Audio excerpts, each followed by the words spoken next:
નમસ્કાર, આપ જોઈ રહ્યા છો સ્પાર્ક ટુડે ન્યૂઝ। સુરતમાં ભરાયેલા વરસાદના પાણીની પરિસ્થિતિને લઈને નાયબ મુખ્યમંત્રી હર્ષ સંઘવીનું નિવેદન સામે આવ્યું છે।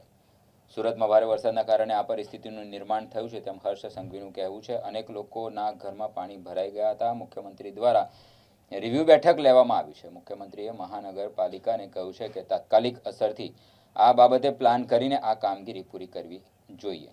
ભવિષ્યમાં આ બાબતે પ્રશ્ન આવે તો અધિકારી પર પગલાં ભરવામાં આવશે। નવી કામગીરીમાં કોઈ બેદરકારી હોય, નવા રોડ તૂટ્યા હોય તો જવાબદારો સામે તાત્કાલિક પગલાં ભરવામાં આવે તેવી સૂચના આપવામાં આવી છે। ભવિષ્યમાં ખાડીને લઈને પૂર ન આવે તે માટે ફૂલ પ્લાન બનાવવાની સૂચના અપાઈ છે।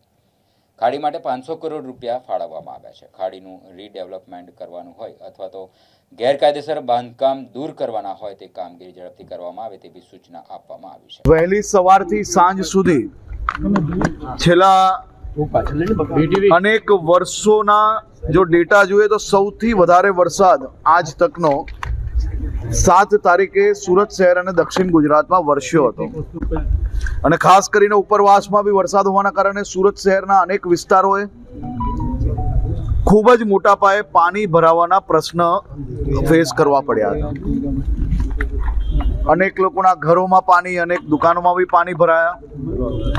આ બધી જ વ્યવસ્થાઓને લઈને મહાનગરપાલિકા, સુરત પોલીસ, જિલ્લા પ્રશાસન, એનડીઆરએફ, એસડીઆરએફ આ તમામ ટીમો સાથે મળીને કામે લાગી અને સાથે સાથે સુરત શહેરના લોકો પોતે જ એકબીજાને મદદે લાગ્યા।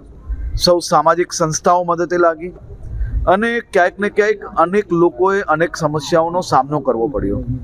ખાસ કરીને આજે મુખ્યમંત્રીશ્રીએ આ રિવ્યુ બેઠક લીધી હતી અને પ્રશાસનને જે નહેરના કારણે અને ખાડીના કારણે જે પાણી ભરાવાનું જે કારણ જે ભૂતકાળમાં બી સામે આવ્યું હતું